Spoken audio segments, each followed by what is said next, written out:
que estão chegando.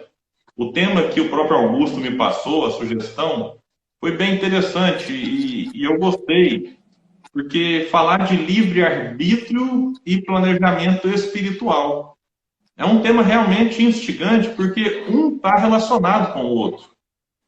De certa forma, a gente vai discorrer sobre isso ao longo da live. O nosso planejamento espiritual, digamos, macro, é que a gente, em algum momento, a gente vai chegar à condição de espírito puro. Esse é um determinismo. Todos nós estamos determinados a ter a dita pureza espiritual. O tempo que vai levar para chegar nisso vai depender de como nós utilizaremos o livre-arbítrio. Então é interessante a gente imaginar tudo isso. Planejamento espiritual, que não tem relação apenas com planejamento reencarnatório, que é planejamento reencarnatório, eu estou no mundo espiritual planejando a reencarnação.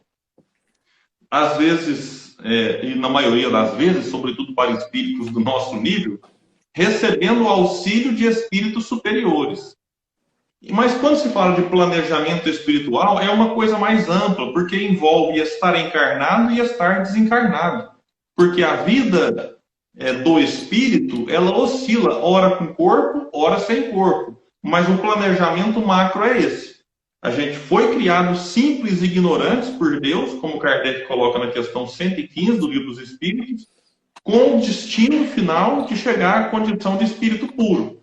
Agora, o que acontece entre estes dois extremos, entre a partida e a chegada, aí já é questão pessoal. E é como nós utilizamos, então, repito, o livre-arbítrio. Que Kardec traz reflexões importantíssimas lá no Livro dos Espíritos, quando trabalha as leis morais, em especial a lei de liberdade. E eu trouxe a primeira questão da lei de liberdade, porque ela vai nos ajudar a construir o raciocínio para o estudo de hoje. Que na questão 825, amigos, Kardec pergunta: haverá no mundo posições em que o homem possa vangloriar-se de gozar de liberdade absoluta? Ou seja, somos livres para fazer o que quisermos? Tem alguma posição em que não? Aqui eu posso ser livre para fazer o que eu quiser. Eu posso vangloriar-me, eu posso jactar-me, como está em outras traduções. E essa é uma reflexão importante até para o momento em que vivemos, o momento de pandemia. Em que eu até comentava hoje aqui em família, parece que tem gente que quer ser mais livre agora do que era antes. Parece que está na pandemia. Aí a pessoa quer circular mais do que circulava antes. Sabe? Meu Jesus do céu, ela nem viajava antes, agora quer viajar. Então, mas aí, somos livres para fazer o que quisermos? Vejamos a resposta dos espíritos para Kardec e como ela é importante para hoje. Olha só, não. Então já começa desagradando muita gente. Não somos livres, não temos liberdade absoluta. Não temos. E explicam, eles poderiam falar assim, não, ponto final. Parte para a próxima, Kardec. Não, vírgula. Porque todos precisais uns dos outros. Assim os pequenos como os grandes. Então todos nós, não importa a posição em que nos encontramos, precisamos uns dos outros. Então, quando se fala em liberdade absoluta, como questionada por Allan Kardec, a gente tem que entender que o interesse coletivo deve prevalecer sobre o interesse individual. E o que nós observamos muitas vezes, não apenas neste momento, mas em vários momentos da humanidade, da história da humanidade, é o egoísmo, aquilo que Kardec coloca como a fonte de todos os males, o egoísmo que, de certa forma, dificulta o progresso da humanidade enquanto coletividade. O egoísmo é que fala mais alto. E o egoísmo vira a fonte dos males, de males para o indivíduo, porque mesmo que ele goza de um prazer por conta daquela liberdade que ele acha que é absoluta, ele está prejudicando o coletivo e mesmo que esse prejuízo não venha agora, mas é um prejuízo moral, ele causa um prejuízo coletivo. Todo prejuízo coletivo tem como consequência, vamos dizer assim, é como o Kardec coloca na questão 614. Quando a gente não cumpre a lei divina, a gente está afastando da felicidade. Então há um afastamento da felicidade quando o egoísmo, ou seja, o excesso de ego, o excesso de eu, prevalece sobre o interesse coletivo. Então, grandes espíritos ao longo da nossa história foram capazes de fazer o contrário, sacrificar-se em nome do bem coletivo. E hoje o que a gente vê muitas vezes, é claro que há exemplos respeitáveis de indivíduos anônimos sacrificando-se pelo bem comum. Ah, mas eu sou só um. Poxa, mas já pensou se todo mundo que fosse só um fizesse a sua parte? Eu tenho certeza que os efeitos da pandemia seriam bem menores se todos fizéssemos a nossa parte. Então, indivíduos ao longo da história sacrificaram-se em nome do coletivo. E hoje a gente observa indivíduos sacrificando o coletivo em nome dos prazeres, em nome de atender à própria liberdade individual. E a liberdade individual, ela prejudica, levada ao extremo, ela prejudica a vida em sociedade. Por exemplo, saindo um pouco dessa área de pandemia, a pessoa às vezes fala assim, não, eu sou livre para colocar 200 km por hora no meu carro. Aí fala, só você está numa pista de automobilismo? Só você, sozinho? Não, eu estou na rodovia. Então, a tua liberdade de colocar a velocidade que você quer pode colocar a vida dos outros em risco. E colocando a vida dos outros em risco, você não é mais livre. Por isso que toda rodovia tem um limite de velocidade, que é um limite de segurança para todos. Para os carros, aqui, quando fala carros para os pequenos e os grandes, a resposta, a gente pode imaginar para os carros com airbag e para carros sem airbag. Porque às vezes o indivíduo pensa assim, não, mas o meu carro tem airbag, então no eventual acidente eu estou protegido. Como na pandemia observamos pessoas falando, não, mas eu estou numa idade que não tem tanto perigo. Mas e o outro? E o carro que não tem airbag? E o carro que tem uma estrutura mais fragilizada? E mesmo nos carros com airbag, a gente pode sofrer um acidente que pode vir a ser fatal. Então, quando eu estou em sociedade, eu preciso compreender, como é uma frase muito utilizada, que a minha liberdade termina quando começa a do outro.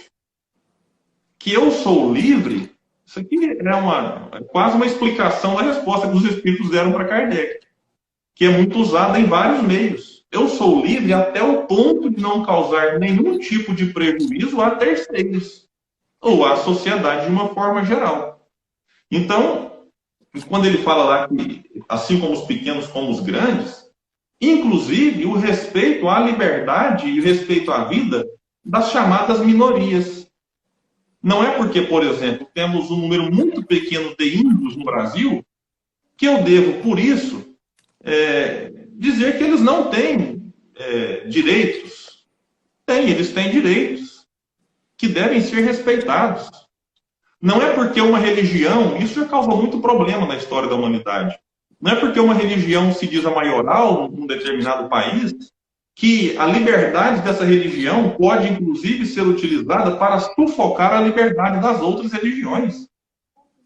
Que às vezes a gente não se atenta às questões das ditas minorias, e a gente acaba se esquecendo que nós espíritas somos minorias. Agora, segundo o último IBGE, por exemplo, somos 4 milhões.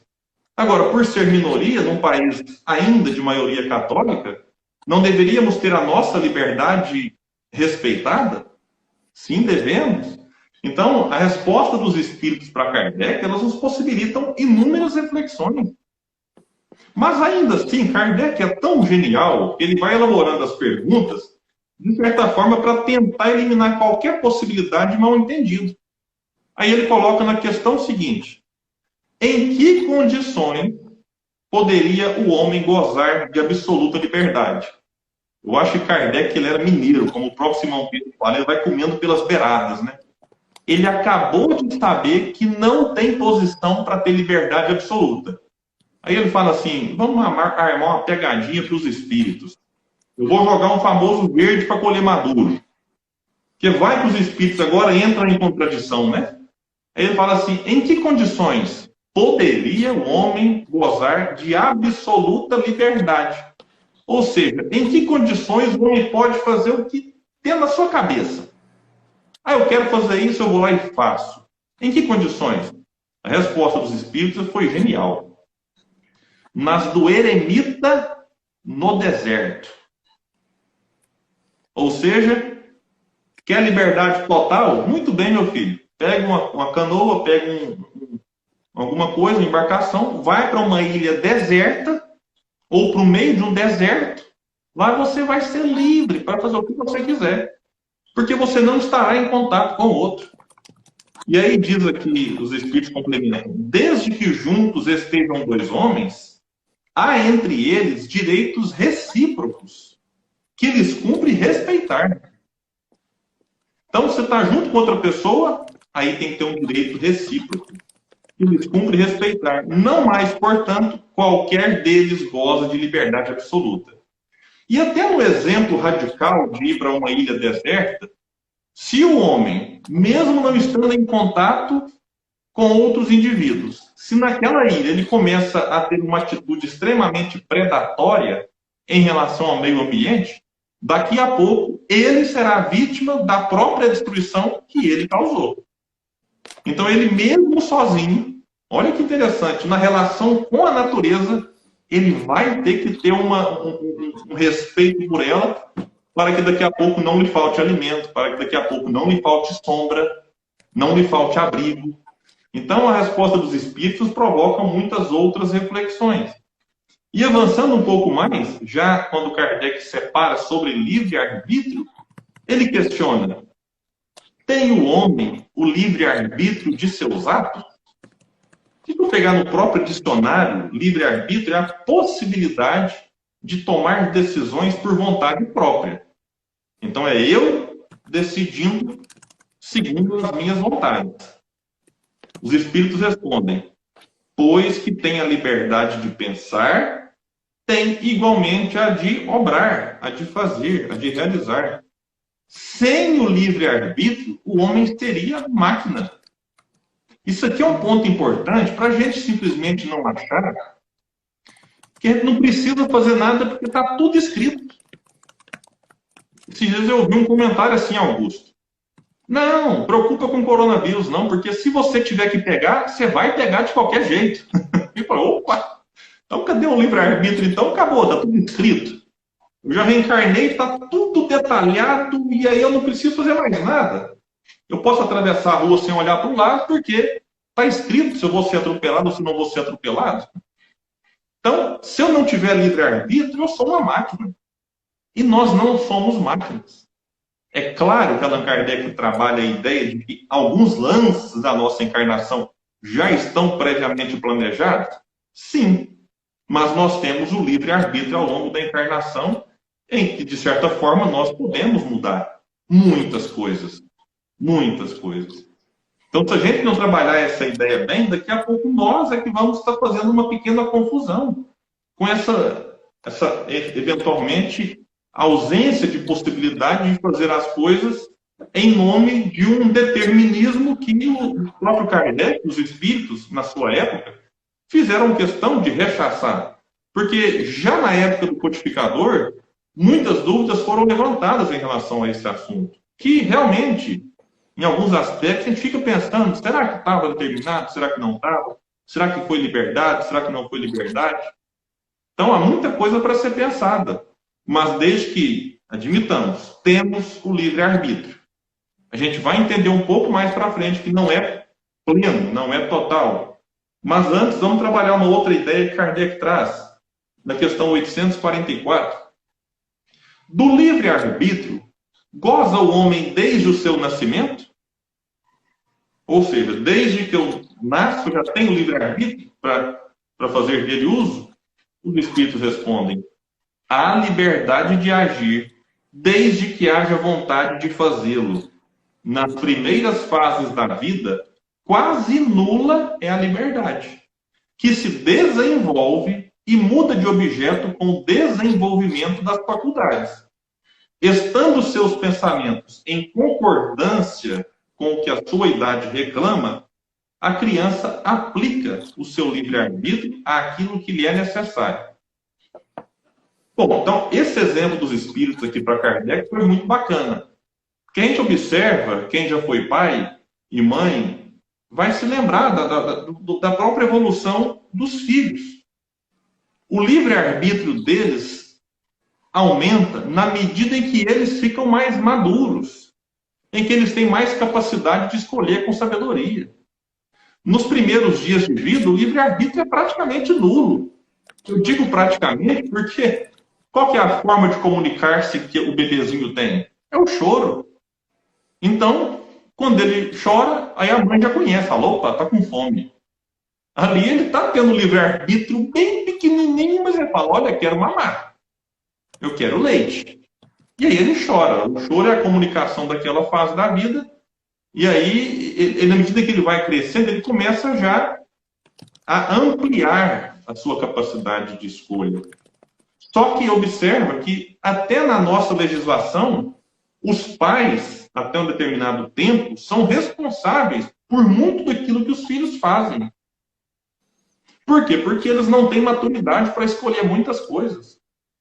Então, quando um filho está ali com seus 3, 4 anos, não é ele que escolhe qual escola vai estudar. Os pais é que escolhem, de acordo com a renda familiar, de acordo com a proximidade do lar, de algum outro benefício. Os pais exercem essa escolha. O tempo passa e os filhos começam a dar mais suas opiniões, até que chega no momento da faculdade, por exemplo, aí já não é mais os pais que escolhem qual curso o filho vai seguir, mas são os próprios filhos, ou pelo menos deveria, né? Que ainda tem muito pai que escolhe o que o filho vai ser. Ah, não, você vai ser médico, você vai ser juiz, porque é uma tradição da família. Na família só tem advogado, então você não tem escolha. O seu livre-arbítrio aqui vai ser limitado a zero na escolha do curso que você vai fazer.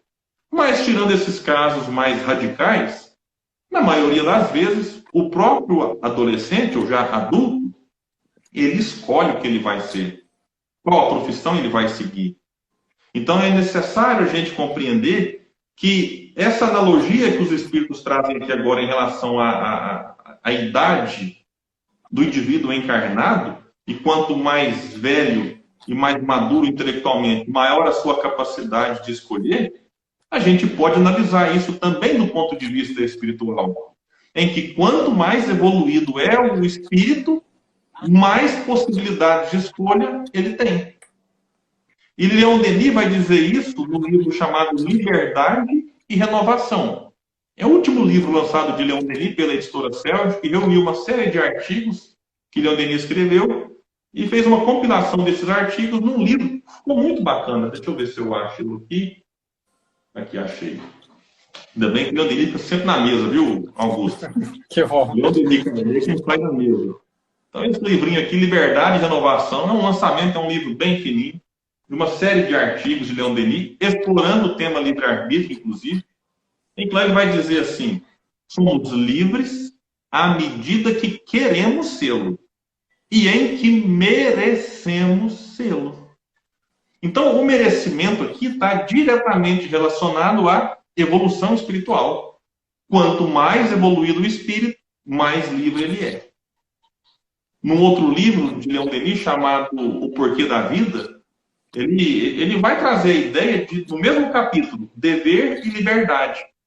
Quanto mais nós cumprimos os nossos deveres, mais nós evoluímos e mais livres somos.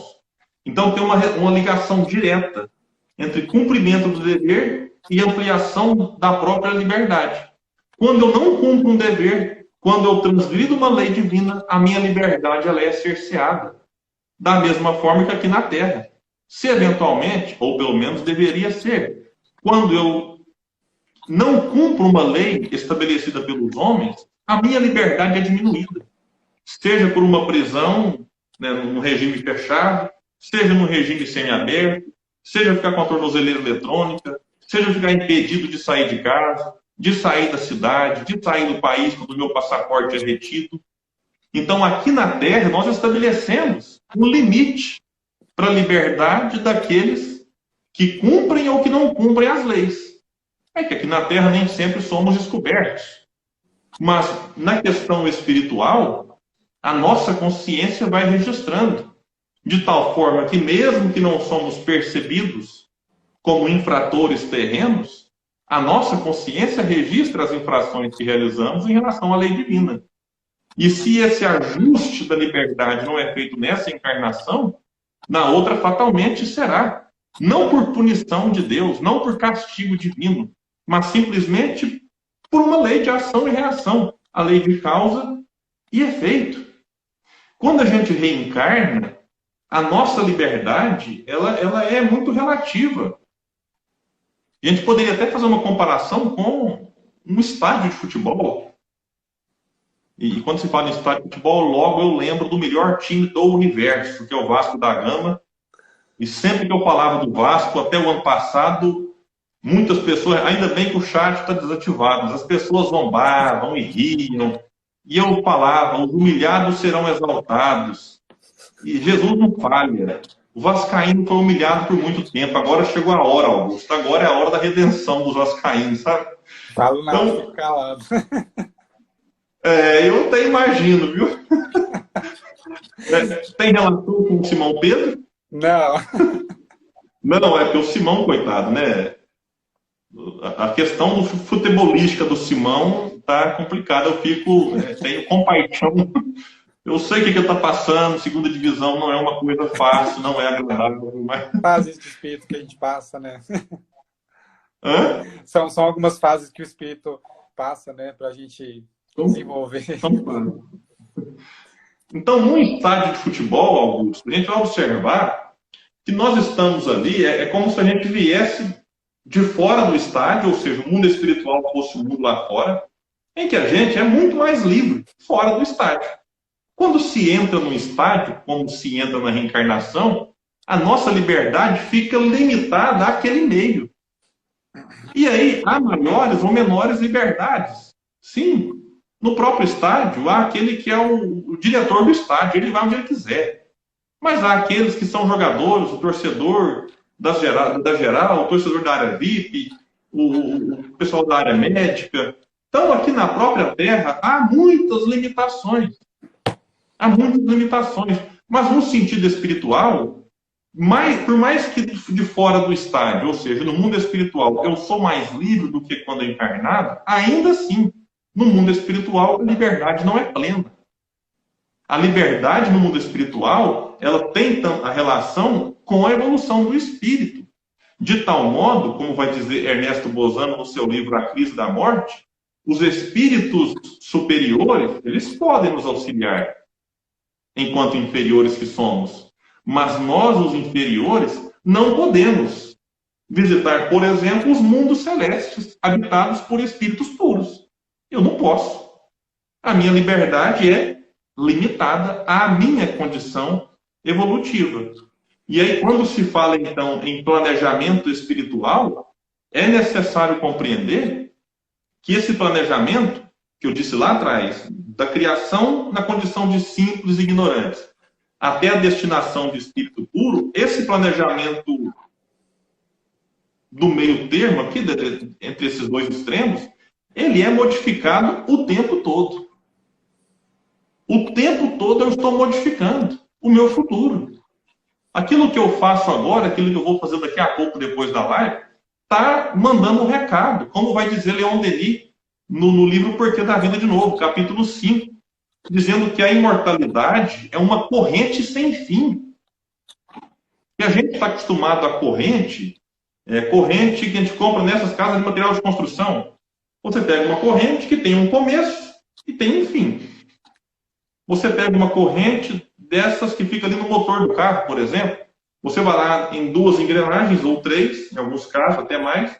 A corrente, ela percorre um circuito e se fecha num ponto, numa emenda.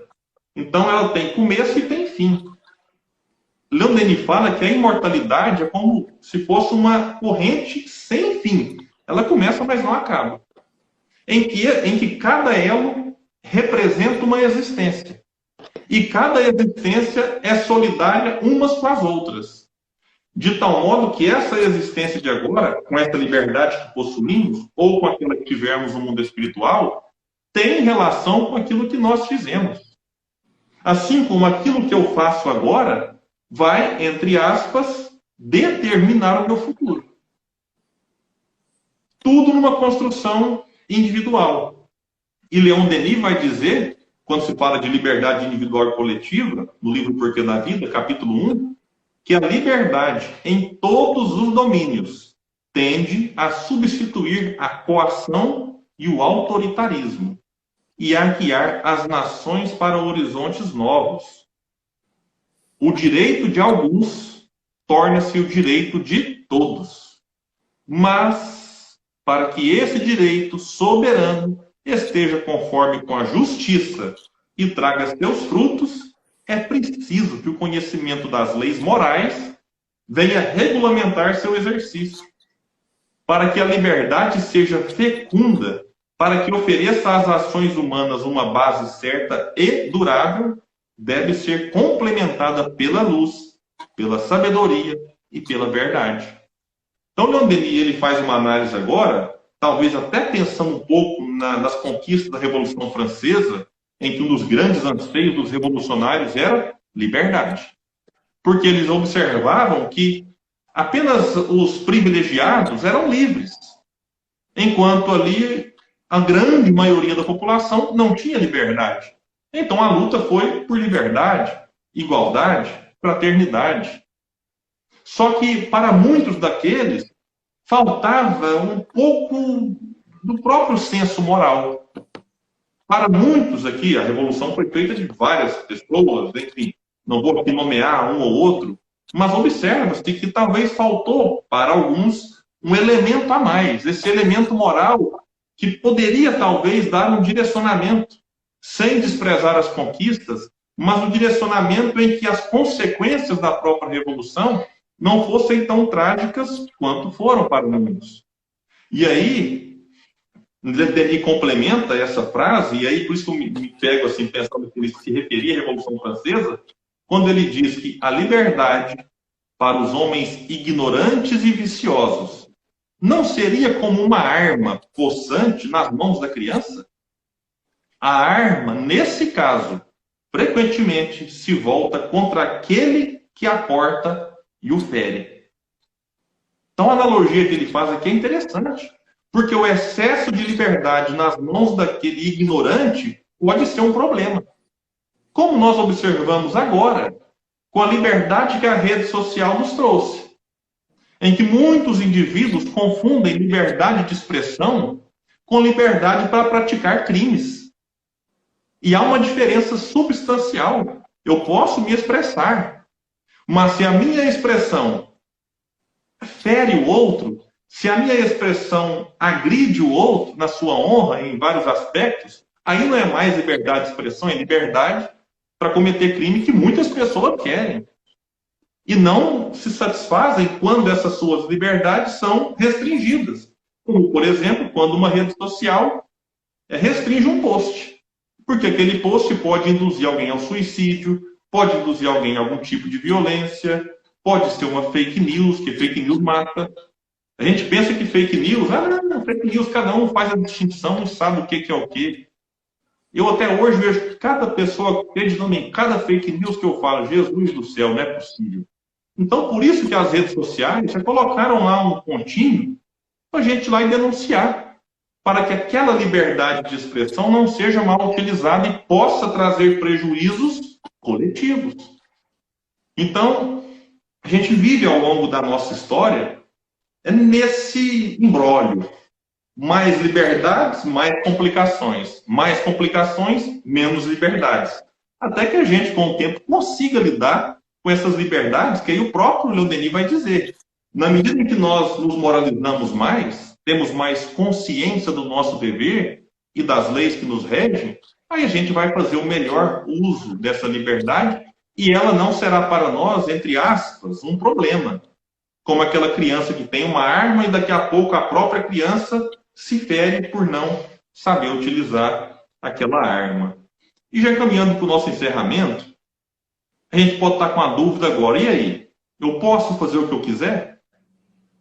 Quem nos responde é Paulo. Pode. Paulo disse, tudo posso. Ou, dependendo da tradução, tudo me é lícito. Mas, porém, sobretudo, todavia, nem tudo me convém. Então eu posso, mas nem tudo me convém. E se aquilo não me convém e eu faço, vai me trazer complicações. Como disse Cornélio Pires, na biografia do Chico, livre-arbítrio, livre-arbítrio. O homem faz o que quer, mas sempre responderá por aquilo que fizer. Há uma frase, não sei a autoria dela, alguns atribuem, enfim, não vou dizer aqui, para não propagar também fake news, né? De que não somos livres para semear, mas escravos para colher. Então, se a gente semeia o tempo todo feijão, feijão, feijão, não dá para ficar assustado quando colher feijão. Você está semeando feijão, então eu sou livre para semear, mas eu sou escravo daquilo que eu semeei.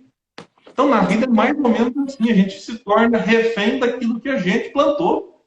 E aí a colheita nada mais é do que a consequência de uma semeadura feita tempos atrás. Como vai dizer Leon Denis, agora no livro Depois da Morte, o destino é a resultante, através das nossas vidas sucessivas, dos nossos atos e das nossas livres resoluções. E aí Allan Kardec, na questão 872, fechando a lei de liberdade, ele vai dizer várias coisas, eu vou resumir aqui, porque esse primeiro parágrafo da 872, ele vai meio que resumir o nosso estudo de hoje. Quando Kardec disse assim, a questão do livre-arbítrio se pode resumir assim, o homem não é fatalmente levado ao mal. Os atos que pratica não foram previamente determinados. Os crimes que comete não resultam de uma sentença do destino. Ele pode, por prova e por expiação, escolher uma existência em que seja incitado ao crime, quer pelo meio onde se ache colocado, quer pelas circunstâncias que sobrevenham. Mas será sempre livre para agir ou não agir. Assim, o livre-arbítrio existe para ele, quando no estado de espírito, ao fazer a escolha da existência e das provas. E como encarnado, na faculdade de ceder ou de resistir aos arrastamentos a que todos nos submetemos voluntariamente. Aqui ele analisa os dois pontos. No mundo espiritual, eu sou livre para escolher as provas que eu vou encarar. Definidas as provas, enquanto encarnado, eu sou livre, tenho livre-arbítrio, para resistir ou não. Ninguém reencarna para matar o outro. Ninguém reencarna para cometer crime. Eu posso reencarnar com uma propensão muito mal ao crime. Num meio que vai me convidar o tempo todo, pratique o crime. Mas eu serei sempre livre para resistir e não cometer o crime. E aí, Allan Kardec finaliza nos dando uma luz. E agora, o que fazer? Diz ele, cabe à educação combater essas más tendências. Ela, a educação, terá êxito nesse combate quando se basear no estudo aprofundado da natureza moral do homem. Pelo conhecimento das leis que regem essa natureza moral, chegar-se-á a modificá-la, como se modifica a inteligência pela instrução e o temperamento pela higiene. Então, meus amigos, eu acho que Kardec fecha muito bem, de certa forma faz um resumo em relação ao nosso livre-arbítrio e a necessidade da educação constante para que a gente possa melhor direcionar todas as nossas escolhas rumo ao planejamento espiritual final, que é a felicidade. Como vai dizer Almir Sater e Renato Teixeira, cada um de nós compõe a sua história. Cada ser em si carrega o dom de ser capaz e ser feliz. Então, mesmo que tudo parece conspirar contra, tudo parece ser tão difícil e muitas vezes o é. Porque mundo de provas e expiações não é habitado predominantemente por espíritos bons. É, sim, predominantemente habitado por espíritos ainda maus. Então, que a gente, como o Allan Kardec vai trazer lá na questão 872 ainda, que a gente possa fazer, né, de tudo, se esforçar ao máximo para depois merecer um planeta em que ele vai dizer assim, para que possamos repousar. A palavra usada é essa. É como se fosse um repouso depois da luta. E aí, Leon Denis, para não nos deixar desanimar nessa luta, ele vai dizer assim no depois da morte: nunca, no decorrer de sua marcha, na prova amarga, como no meio da ardente luta da paixão, nunca os socorros do alto lhe foram recusados. Por mais que se abandone a si mesma, por mais indigna que pareça, desde que desperte sua vontade de caminhar pelo caminho reto, a via sacra, a providência, a ajuda e sustenta. Então, desde que queiramos seguir o caminho reto, nunca nos faltará o amparo do alto, o amparo dos amigos espirituais. Que Jesus, então, possa nos inspirar para que façamos o melhor uso do livre-arbítrio, como o próprio Denis vai dizer, na dúvida de qual caminho escolher, pensemos como um ser superior que nós admiramos escolheria estando na nossa situação. E se Jesus é nosso guia e modelo, perguntemos a nós mesmos como Jesus agiria se estivesse aqui e agora no meu lugar. E aí teremos uma boa dica para onde caminhar.